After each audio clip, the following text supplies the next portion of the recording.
राधे राधे दोस्तों, जय श्री कृष्णा। आप सभी को कार्तिक माह की हार्दिक शुभकामनाएं। और हमारे हिंदुओं के सबसे बड़ा पर्व, महापर्व जिसको बोलते हैं दीपावली की, आप सभी को हार्दिक शुभकामनाएं, बधाई देती हूं। और हम इस शुभ घड़ी बेला में कार्तिक महात्म्य पाठ का हम अध्ययन कर रहे हैं। हमने 16 अध्याय तक पूर्ण कर चुका है, जिसमें नारद जी राजा पृथु को सारा वृतांत सुनाते रहते हैं। दैत्यों और दानवों के बीच में जो युद्ध होते रहता है, घमासान युद्ध होता है और दोनों युद्ध टक्कर के होते हैं, उसी का सारा वृतांत नारद जी राजा पृथु को सुनाते हैं।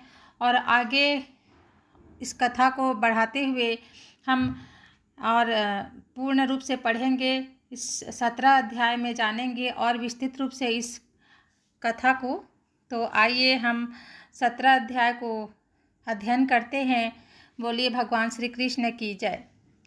उस समय शिव जी के गढ़ प्रबल थे। उन्होंने जलंधर, शुंभ, निशुंभ, महासुर, कालनेमी आदि को पराजित कर दिया।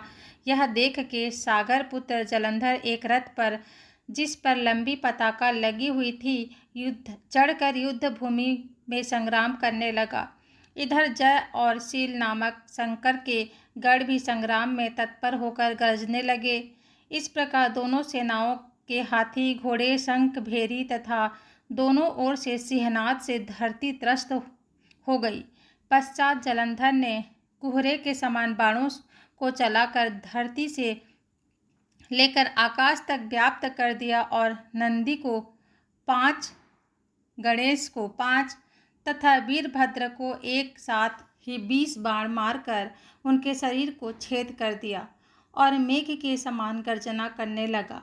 यह देखकर रुद्रपुत्र कार्तिकेय ने भी दैत्य जलंधर को भी अपनी शक्ति उठा के मारी और घोर गर्जन किया, जिसके आघात से वह धरती पर गिर पड़ा। परंतु वह इतनी बली था कि जल्दी से उठकर खड़ा हो गया और क्रोधाविष्ट होकर कार्तिकेय जी पर अपनी गदा का प्रहार कर दिया। ब्रह्मा जी के वरदान की सफलता के लिए शंकर पुत्र कार्तिकेय पृथ्वी पर सो गए। गणेश जी और नंदी भी गदा प्रहार से व्याकुल होकर धरती पर गिर पड़े। वीरभद्र का पारिद का प्रहार किया, जिससे वीरभद्र का सिर फट गया और रक्त बहने लगा। वह व्याकुल होकर धराशायी हो गए।